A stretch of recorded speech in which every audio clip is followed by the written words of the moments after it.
Good evening. I'm Barbara Walters, moderator of the last of the debates of 1976 between Gerald R. Ford, Republican candidate for president, and Jimmy Carter, Democratic candidate for president. It has been determined that President Ford would take the first question in this last debate, and Mr. Kraft, you have that first question for President Ford. Mr. President, I assume that the Americans all know that these are difficult times and that there's no pie in the sky and that they don't expect something for nothing. So I'd like to ask you as a first question, as you look ahead in the next 4 years, what sacrifices are you going to call on the American people to make? What price are you going to ask them to pay to realize your objectives?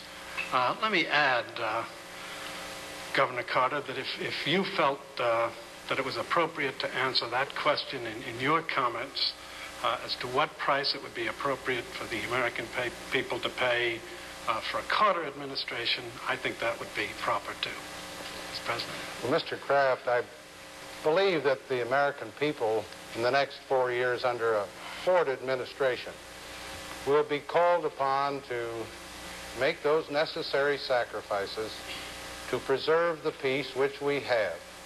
Which means, of course, that we will have to maintain an adequate military capability, which means, of course, that we will have to add, I think, a few $1 billion to our defense appropriations to make certain that we have adequate strategic forces, adequate conventional forces. I think the American people will be called upon to be in the forefront in giving leadership to the solution of those problems that must be solved in the Middle East, in Southern Africa, and any problems that might arise in the Pacific.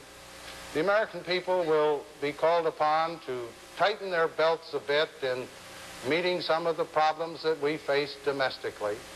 I don't think that America can go on a big spending spree with a whole lot of new programs that would add significantly to the federal budget. I believe that the American people, if given the leadership that I would expect to give, would be willing to give this thrust to preserve the peace. Governor Carter, the next big crisis spot in the world may be Yugoslavia. President Tito is old and sick, and there are divisions in his country. It's pretty certain that the Russians are going to do everything they possibly can after Tito dies to force Yugoslavia back into the Soviet camp. But last Saturday you said, and this is a quote, "I would not go to war in Yugoslavia even if the Soviet Union sent in troops." Doesn't that statement practically invite the Russians to intervene in Yugoslavia? Doesn't it discourage Yugoslavs who might be tempted to resist? And wouldn't it have been wiser on your part to say nothing and to keep the Russians in the dark, as President Ford did, and as I think every president has done since President Truman? In the last 2 weeks, I've had a chance to talk to two men who have visited the Soviet Union, Yugoslavia, and China. One is Governor Abel Harriman, who visited the Soviet Union and Yugoslavia. And the other one is James Schlesinger, whom I think you accompanied to China.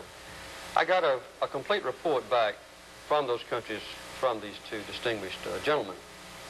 Mr. Harriman talked to the leaders in Yugoslavia, and I think it's accurate to say that there is no prospect, in their opinion, of the Soviet Union invading Yugoslavia should Mr. Tito pass away. The present leadership there is fairly uniform in their purpose.